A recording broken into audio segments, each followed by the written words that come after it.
ჩვენ განვაგრძობთ ჩვენს გადაცემას შემოგვეთა მეორე სტუმარი აკაკი ასათიანი ბატონო აკაკი დიდი მადლობა რომ მობრძანდით მონახეთ დრო და მართალია ესეთი საინტერესო და რაღაც სამყარო სასიცოცხლო პროცესები მიმდინარეობს ჩვენ გარშემო მაგრამ ჩვენ პეიზაჟს მინდა დაუბრუნდე კერძოდ და არც უსასიამოვნოს კერძოდ 1993 წლის 24 ივლისს საქართველოს მეორე მოწვევის პარლამენტი, რომელიც იმელის შენობაში იყო განთავსებული, განიხილავდა 27 ივლისის სადაწოდებულ ხელშეკრულებაზე ხელმოწერის საკითხს. მაშინ მიმდინარეობდა მე მაინც შევახსენებ სვენელსა და მაყურებელს აფხაზეთში ეს ომი და როდესაც ვერ მოერივნენ ვერაფრით აი ამ ჩვენ ქაოტურ სამხედრო ფორმირებებს, შემდეგ აი რუსეთმა შემოგთავაზა ეს ხელშეკრულება, რომელიც გულისხმობდა ძალთა დაშორიშორებას და ასევე მძიმე ტექნიკის გაყვანას, იმთავით იყო გასაგები, რომ ჩვენები მძიმე ტექნიკას გაიყვანეს საკმაოდ შორს და მართლაც გაიყვანეს სოხუმიდან ზღვით ფოთისკენ, რუსული სამხედრო გემებით არ მომბეზდება ეს გავიმეორო, რაშიც ჩვენ ფული გადავიხადეთ საქართველოს მთავრობამ ეს ტექნიკა რომ გატანილიყო, ხოლო ოჩამჩირეში არსებული სამხედრო ტექნიკა ოჩამჩირეში რუსეთის ბაზა იყო და იმ ბაზაზე დააპატიმრეს, ასე ვთქვათ, საკეტები ჩამოართვეს და იქ იყო მხოლოდ როგორც მახსოვს გენო ადამიან მოახერხა 1-2 ტანკის გადამალვა. მოკლედ აი ამ საკითხს განიხილავდა 24 ივლისს საქართველოს პარლამენტი, აზრთა სხვადასხვაობა იყო, რა თქმა უნდა ვერ შეთანხმდნენ და შევარდნაძემ გამოიყენა სახელმწიფოს მეთაურისთვის მაშინ მინიჭებული კანონით უფლება და ერთპიროვნულად მიიღო ეს გადაწყვეტილება. არსებობს ამის ჩანაწერი, სტენოგრამაც არის და კი ბატონო და მან თქვა რომ მე ვაგებ პასუხსო, მე ვიღებ პასუხის მგებლობასო, ასევე არის დოკუმენტირებულად დადასტურებული და ცნობილია, ვისაც არ ახსოვს, შეუძლია მოიძიოს საჯარო ბიბლიოთეკაში ის რომ ის მოუწოდებდა სოხუმის მოსახლეობას უმეტესობა უკან დაბრუნებულა სოხუმში სწავლა დაიწყო 1 სექტემბერს და ეს ყველაფერი დაგვირგვინდა იმით რომ 16 სექტემბერს 93 წლის 3 მხრიდან დაიწყო მასირებული შეტევა სოხუმზე ჰაერი ხმელეთი ზღვა და მივიღეთ ის რაც მივიღეთ რა ხდებოდა აი 93 წლის 24 ივლისს იმ სხდომაზე პარლამენტის იცით რა აი მე ხალხი ვიცი რომელიც თვლის საკმაოდ ბევრი რომ მოღალატე იყო და ღალატი იყო შევარდნაძის მხრიდან. აი ღალატი ბევრი იყო სხვათა შორის. ტამიშის ბრძოლაში მომიწია ყოფნა, ჩავედი რომ გამიმხნევებინა იქა და ესეთი პოლკოვნიკი გურგენიძე იყო, რომელმაც მაჩვენა იმ მედესანტეებს, ჰქონდათ სურათები სოფელში ვის უნდა დარყნობოდნენ აგენტურას. ქართველები. 10 ფოტო ჰქონდა, შეხედვა არ მინდოდა რა. ეს კაცი მე სხვა შორის ტყვეთ ჩავარდა და ისეთი ვაჟკაცი გამოდგა რომ ტყვეთა გასვლაზე რომ ჩავიდნენ აჭარისის მოელაპარაკა ასლანი და ესეც ამასაც მოუწია და ამან უთხრა მე ვუძლებო და ვინც ვერ უძლებს ისი წაიყვანეთო რა ასეთი კაცი იყო მე ასეთი კაცები მიდიოდნენ იმომში და ისინი დაიღუპნენ კი ბატონო და რას თქვენ ბრძანეთ აი ეგ არის მთავარი სხვანაირად ვერ აი ეს ვითომ სახელდახელოთ ვითომ კი არა ასე შეკრებილი ჯარიც კი ერთი დეგენერატი ყავდათ კოლესნიკოვი სამ დღეში დაეცემა через 3 дня სოხუმი პადიოთ იმის მერე სამი თვე ვიომეთ მე რა ვიომე ჩვენ საქართველოს კი ბატონო ხო და რამდენხან მე ის მიკვირს ხო და იძულებული გახდნენ აი სნაბიჯი გადაედგათ და ისარგებლეს ახლა ვინმეღაცას ეწყინოს შეიძლება მაგრამ უნდა გითხრათ რომ შევარდნაძე მოღალატე კი არა იდიოტი იყო ხო არ მომერიდება ეს მის წარმოდგენები და რასაც ნერგავდნენ მის შესახებ პარლამენტში მეუბნებოდნენ ეს მისი ამყოლი ინტელიგენცია რომ იცის ალბათ კაცმა ბატონო და რო არის აღმოჩნდეს რომ არ იცის და ჩვენ უფრო სწორები ვართ მე რა ჯანდაბა ვქნათ მეთქი და პასუხს აგებს რა პასუხიაგო სიძე გაუხდა მილიარდერი აი ესა პასუხი მისი აი ეს წარმოდგენა რომ აი ეს შევარდნაძე დიდი პოლიტიკოსი და რამე ძალიან რბილად რომ თქვათ ძალიან გაზვიადებულია იყო გენიალური ინტრიგანი და ბატონო აკაკი მე აქვე გავიხსენებ ეს ვეფიქრობ მაგრამ აი ეს პოლიტიკა ხო კაც უნდა ყვარებოდა ქვეყანა ცოდნოდა საქართველოს აფხაზეთი რა არის მასში წინა ისტორია რა შეიძლება მოხდეს მაგრამ მან ხო მართა აი ეს ამდენი ხალხი მართა ის ხელისუფლებაში მოვიდა გეუბნებთ გენიალური ინტრიგანი იყო მეთქი შეხედე როგორ ქნა სამეული ხო იყო სამუშკეტერს ეძახოდა ნაირაგილაშვილი მწერალი სამუშკეტოს სიგო და 4 იყვნენ. არა, შევარდნაძე მერე დაემატა. მე მეგონა შევარდნაძე. სახელმწიფო საბჭოების შექმნის. შეხედე რა ქნა. დიახ.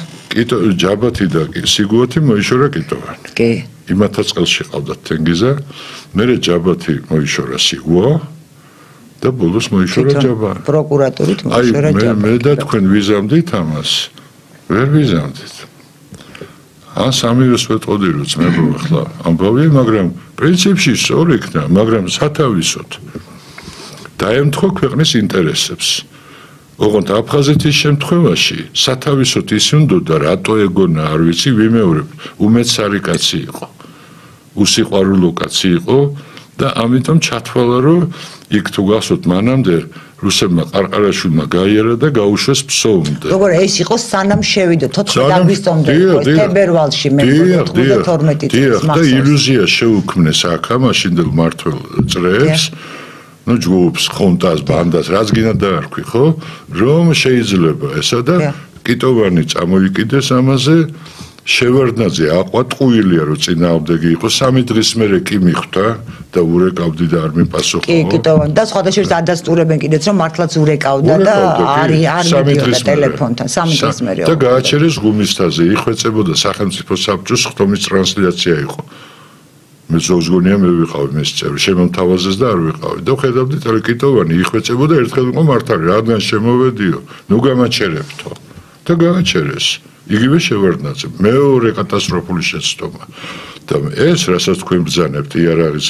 ძიმე არ გამოტანა ძიმე იარაღის ხალხის შეყვანა ეს უკვე შეცდომა აღარ იყო რა ეს ის ვერ ხდებოდა აი ინტრიგა მე ძალიან მეეჭვება ხა რაც არ უნდა ის ცუდი პოლიტიკოსი ყოფილიყო იმედი გქონდა ის არ დათანხმდა ასევე გუმისთაზე ეხლა შეიძლება გვიან არის ამას ლაპარაკი მაგრამ ეს სქემები თუ არსებობდა გაყოფის ხო აფხაზეთის კელასურზე უნდა ჩამდგარიყო გრაჩოვი აყენებდა და აქეთ ამხარე ჩვენი იქნებოდა იქით ამხარე დიახ ოჩამჩირე გალის რაიონი ყვარჩელის ზემოთან მაგრამ ჩვენ კერჩები ოჩამჩირის ზემოთ იგულისხმება ეს აქეთ იყო და მე უნდა გველაპარაკა და ამაზე უარი თქვა დააბრალა ყარყარაშვილი და ბათიაშვილი გახსოვს ხო? კი როგორ პატარა იყავი და არა მე მასალები მაქვს ჩაწერილი თორე ეს იმ დროიდან არ დააბრალა ამათ ესენი წინააღმდეგი იქნებოდნენ ახალგაზრდა ხალხი იყო კერძო სხვადასხვა მე როგორც მითხეს ქონდა მას ასეთი მეთოდიო რაღაც დაამუშავებდა გზაში და მე ჩაწოდებდა მიდიას და ასაღებდა როგორც იმათ მოწოდებდა ასე ხო თელი გზა მე ასე იმართლა დაამუშავა ეს ყარყარაშვილი და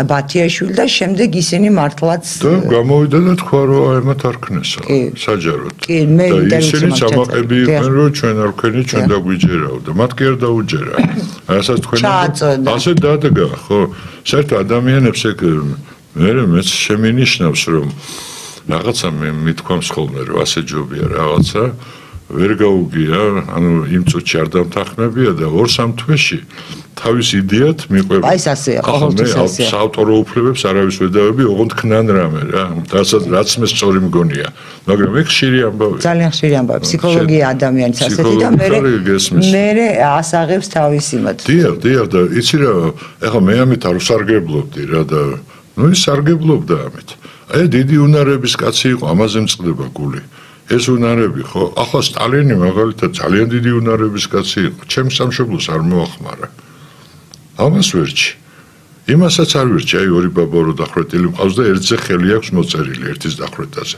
პირადად მას მოლოტოვს და ჟდანოვს დედის მამაზე მამის მამა გადაასახლეს იქ დაიღუპა მაგრამ არ ვერჩი ჩემ ქვეყნისთვის ეკნა რა ჩემ დიდი ბაბას დახვრიტეს მეორე გააგულაგეს ნუ ახლა განკულაკება ეგ ხო კაი აზნაური იყო მამის მამა კაი გასაგებია კლასობრივი მტერი გასაგები რატოა მაგრამ ისეთი კაცი იყო ოკეი პეტროს პატარებელი თუმცა იმ დამოუკიდებლობის კომიტეტში იყო დედის მამა განათლებული ისეთი კაცი იყო აქტიური ნუ ანტიკომუნისტი ხო და იმის ხმამინდა რომ ჩემი ქვეყნისთვის რომ ეკნა არაფერში არ ჩავთვლიდი ამას და ეს ამხელა უნარების კაცი იყო შრომის უნარიანი გამბედავი როცა საქმე სჭირდებოდა გამჭრი ახი იცი როგორ ადვილად იგებდა ისრუტავდა თვითონ დიდი სტალიზე ვამბობთ ახლა. არა, შევარდნაძე დიდი, არა, ის უკითხულობდა კაცო, სულ გამუდმებით.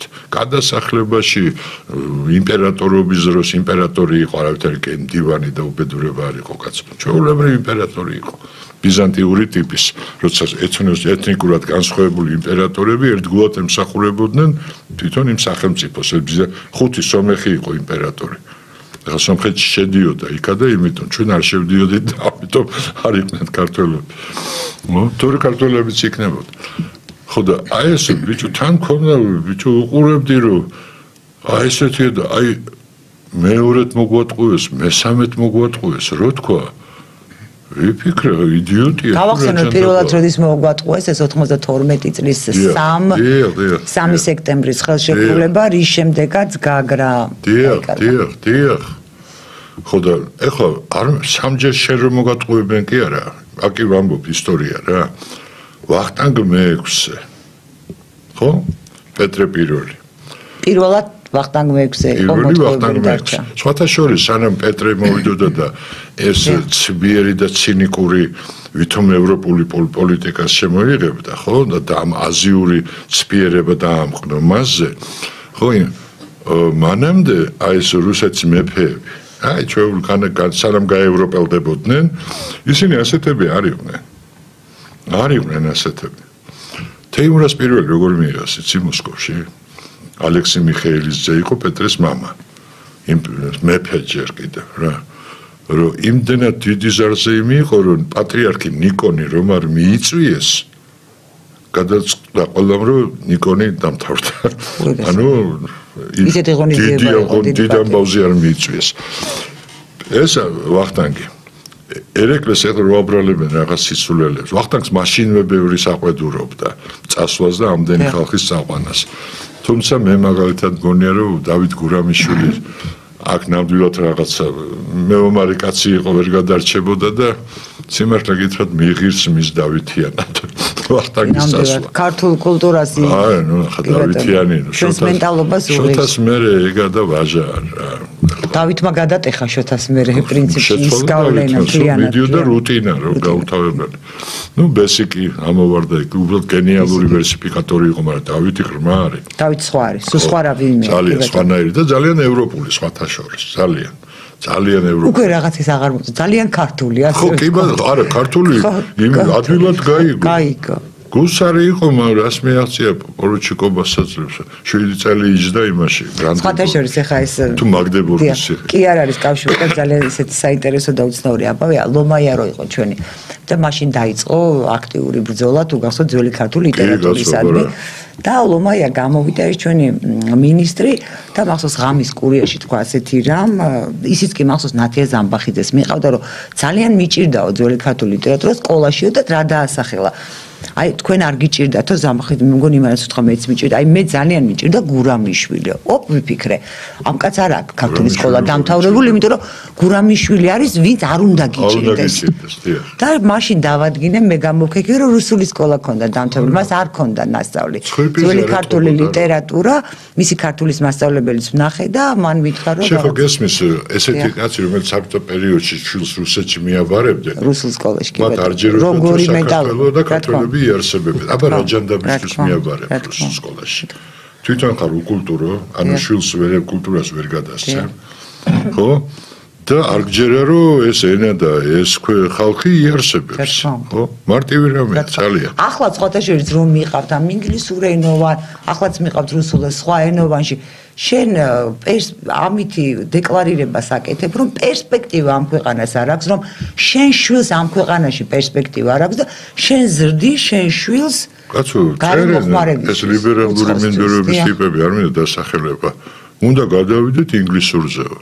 ველურობა. პირველ კლასში ასწავლია. ესა მათ კი არ ესმით, რას ამბობენ, რომ ველური ვარ. ველური ვარ, არაფერი არ მაქვს, არა გვარი, არა სახელი, არა ჯიში, არა ნაცია, არა კულტურა, ველური ვარ და ეგება იმის მე მილიარდე კაცი მაინც ვიყო, ხო, საერთოდ ვისწრაფი ვითომ და ერთი ნახონი ქაურიმე მილიარდე კი არა, მე მილიონი კაცი რა წარმოადგენს არაფერს. ინგლისური სწავლას იწყებენ, შვილიშვილი მყავს მე პირველში მეორე კლასში გადავიდე და იქიდან ვიცი მეორე სემესტრიდან წერას ქართული ასოები არიციან ბოლომდე. იცი რა, ინგლისური ეგ მეტია, მაგრამ ინგლისური არა, უნდა იცოდებოდ მეორე პირველ კლასში მეორე სემესტრიდან არ უნდა დაიწყო. მე ანგლოსაქსებს რომ ბოლოს ეს ენა იქნება სოფლიოში. მე მაქვს წიგნი, სადაც ტიპი ამას წერს. აი 90-იანებში. ო ბიბლია არ წავ. არა, ხო და ბევრი ამი არ წავუკითხოს, მაგრამ თუნდაც ის არ იცის, უახლოესი რა თუნდა ბიბლია. მთელი მე-18-ის მეორე ნახევრიდან მე-19 და მე-20-ის პირველი ნახევარი ფრანგული იყო ასეთი. სადღა ესენი სულ მე-20 საუკუნის მეორე ნახევარი და აი ეს არის ეხლა ინგლისური როა საყოველთაო საერთაშორისო. უნდა იცოდე ამიტომ. ტოლსტოის რო ნახევარი წიგნი ვაინაიმერ ფრანგულად აქვს დაწერილი. ნახევარი არა, მე-13 ფრანგულადაა. ფრანგები ამბობენ კარგი ფრანგულით, იდეალურით არ, მაგრამ ნორმალურით რა. მაშინ რუსულად ერთმანეთს არ ლაპარაკობდა. მოპასას ქონია კარგი ფრანგული ძალიან. მე არც ამიკითხავს, მოპასანი რუსულ და ქართულ თარგმანებშიც კი კარგია, იმდენად კარგი სტილისტია. ხო, სტილისტია, ცნობილი სტილისტია და სხვა შორის ნოველისტიც შესანიშნავი. ნამდვილად. ძალიან ძლიერი. ვიღას ახსოვს ახლა მოპასანი და ბალზაკი. მე მახსოვს აგეთ თქვენ გახსოვთ. ბაბაგაკი დაუბრუნდეთ ხო ისევ იქ არ მე და შენ ყოველთვის ვერთვებით ეგეთ რამე. არ შეიძლება ჩვენ ლაპარაკი. არ შეეძლო თქვა პარლამენტს გაეწია წინააღმდეგობა კანონი აძლევდა შევარდნაძის ამის უფლებას. მერე პასუხი რატო არ აი რა შეგვეძლო რა ხრუშჩოვი მოსწავლეს როდია რა. მერე რატო არ მოსწოლა თქვა არ გაახსენა არავინ თუ გაახსენა. რა პასუხი და დაეცა სოხუმ სიმართლე გითხრა. მე ორჯერ ყოფილ ვარ აი 10 წუთი 15 სასოწარკვეთილებას არ დავარქმე მორწმუნე კაცი ვარ და არ შეიძლება, მაგრამ აი მართლა რომ მიფიქრია რომ გონი თავდება რაღაცა. აი სოხუმი რო დაეცა და მეორე აკრობატ კაბუთხი ატყდა კობულეთში გამაგზავნა ზვიადმა რო იძახიან წავიდაო. თანის ხალხი იძახის. ვინც გადამწყვეტ მომენტში მიატოვა ზვიად და მე ზვიადმა გამიშვა. მაშინ და არ ჩამომიშვა რო დაურეკე. მაგრამ ეს არაფერი ის ღმერთი მოგითხავს ყველას. ყველა საერთოდ ის წარმოდგენა აქვს მოვლენებზე, როგორიც აქვს ჩვენი არა, როგორიც უნდა რომ კონდეს. თავისი ღალატი, თავისი იდიოტიზმი უნდა გაამართლოს, მეტი არაფერი რა. და ის კაცი შეწირეს, ხო იმას ეფარებოდნენ ყველანი და დატოვეს ტყეში მარტო. იქ კიდე ვინ რაქნა, ეს კიდე ცალკე თემაა. მე იმის თქმა მინდა რომ აი რა უნდა გექნა რომ აგერ აი 2008-ში ვიცოდი რომ ახლოვდებოდა ისე იქცეოდა ის ნაცების ხელისუფლება. აი ტელევიზიით გამოვედი, კავკასია მიშვებდა მაშინ. ეს ეხლა დათო. ესეთორე მაშინ იყო სვაჟერ მიხურეს პირველი 3 დღე რევოლუციის მერე და მე გამოვედი და ვერ გამიბედეს და აღადგინეს კავკასია. და ვთქვი რომ აი გრძნობ რომ ახლოვდება კატასტროფა. ვთქვი რომ გრძნობ.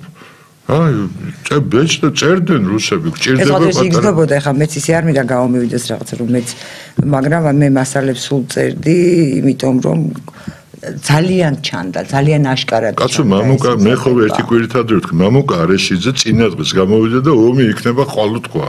თუ არ გავჩერდითო. და უკვე დაწყებული ქონდათ. ხო, და ის და აი მაშინაც რა უნდა მექნა?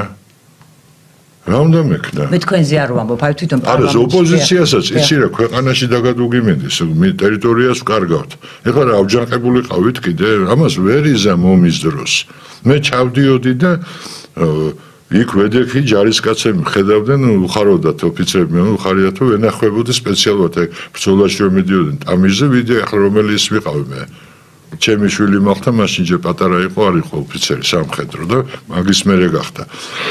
რომ ნახა ეს ამბები. ლოთი, კიტოვანი, ჯაბა წარმოიდგინეს შემადგენლობა. მაგრამ იქ ერთად იყვნენ, ხო?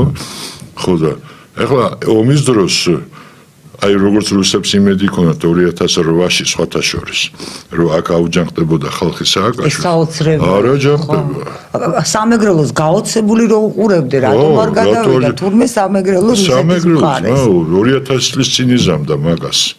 მაშინ რონდომებოდა და მე-19 საუკუნეში მეგრულად პირველი ტექსტი დაიბეჭდა როდის 1864 წელს ხმობის ბატონ ხმობის გაუქმების ეგება ამითი მოხიბლოთო.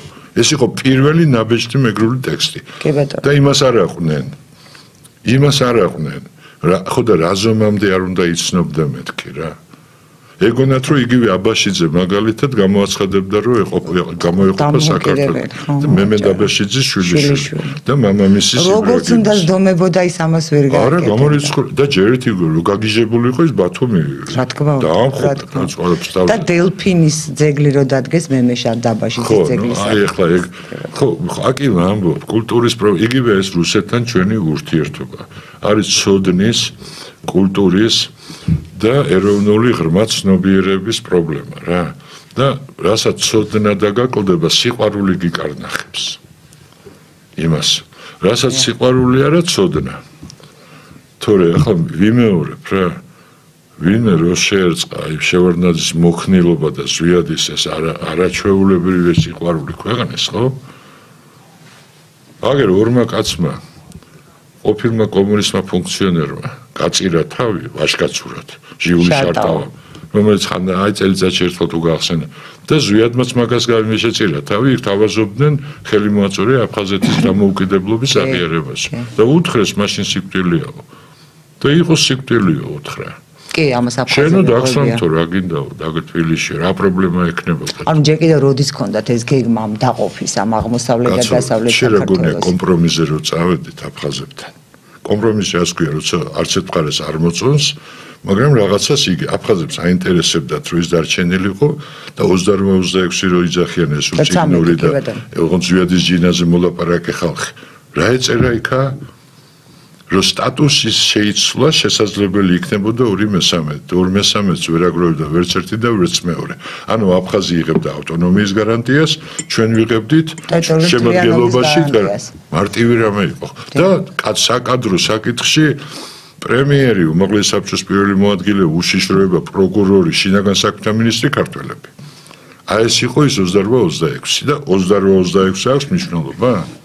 და კომუნისტების დროს რო სამი ერთთან იყო შეფარდება თანამდებობებზე აფხაზების სასარგებლოდ. მაშინ როცა ინჟინერ-ტექნიკური პერსონალის 60 და 70%, მძღოლების 60-70, ექიმების 80% რო ქართველები იყვნენ და სამი ერთთან იყო ამ დროს თანამდებობებზე შეფარდება. ხო? ეს არის ვიმეორებ კიდევ და ეხლა ერთადერთი რამე მაწუხებს რომ მე თვლი რომ სწორია ხო? მარტივ ფორმულას ვიტყვი დიდი ხნის ცნობილს. ცუდი მშვიდობა ჯობია კარგ ომს. ეს არის ფაქტი და ყველგან დასტურდება ეს. და ცუდიც არ არის ეს მშვიდობა, ისეთი რომ ახლა ვთქვათ რომ ასეთ მშვიდობას ომი მირჩევნია როგორც ზოგი იდიოტი იძახის. მაგრამ მაწუხებს ერთადერთი რამე.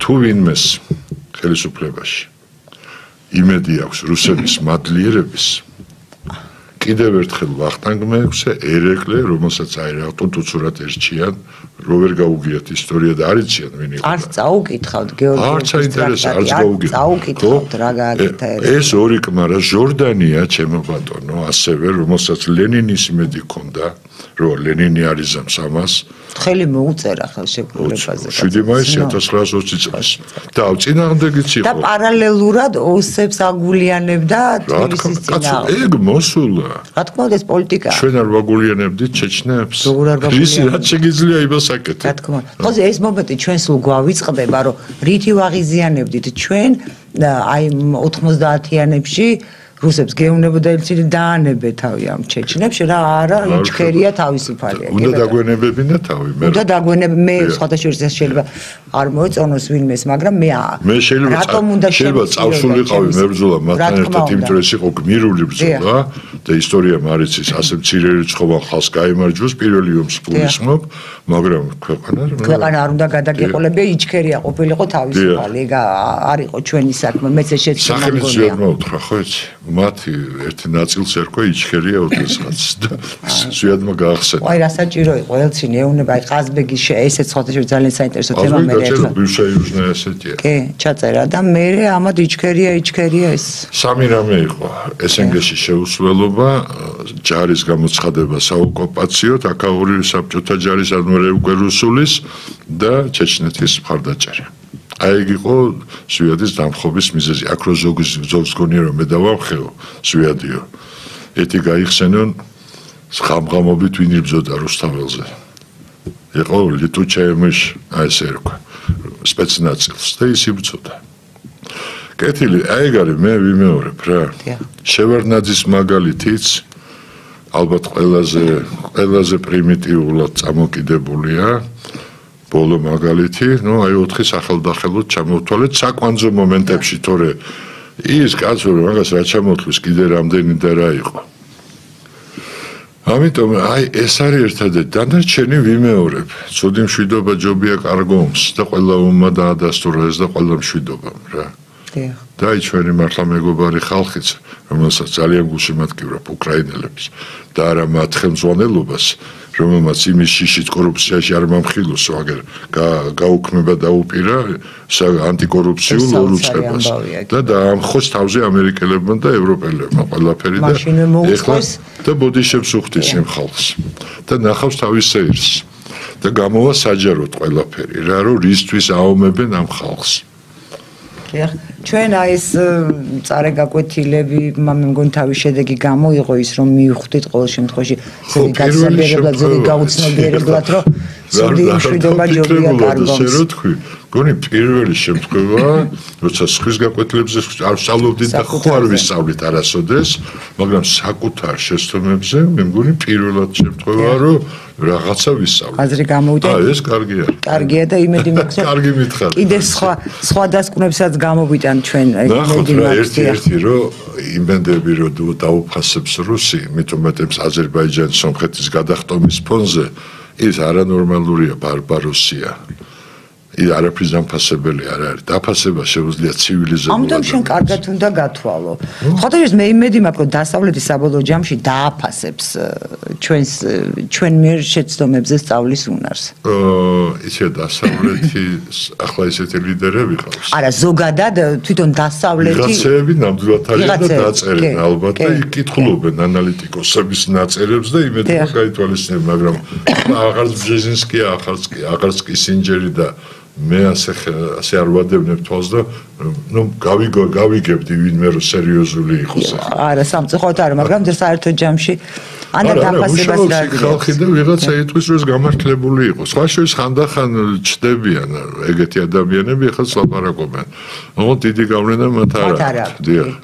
იმედი მაქვს რომ ესე იქნება. არა მეც ასე მგონია და ეს ასე იქნება. თავად ჩვენ მოვიქცეთ სწორად ხა ისინი რა სიტყვან გინდა დასავლეთი იყოს გინდა რუსეთი. იცი რა მინიმუმ მოისინჯოს უნდა ნიადაგი კონტაქტის აფხაზებთან და ოსებთან. ფარული რია როგორც უნდა მოისინჯოს რა. მე მაგალითად ასე მგონი. დიახ, თორე თაობები იზრდება და სიძულვილი ზრდიან ისინი ჩვენ მიმართ. არაფერი, აქავრს დაავიწყდება რომ ის აქ იყო. რა თქმა უნდა და იმასაც დიახ, რა თქმა უნდა. ბატონო ძალიან დიდი მადლობა ჩვენ და სამწუხაროდ ჩვენი გადაცემის დრო ამოიწურა. ძალიან დიდი მადლობა მაყურებელს. მე უნდა დაგემშვიდობოთ თქვენ, მაგრამ შევხვდებით ხვალ 14 საათსა და 10 წუთზე ნახვამდის. ნახვამდის.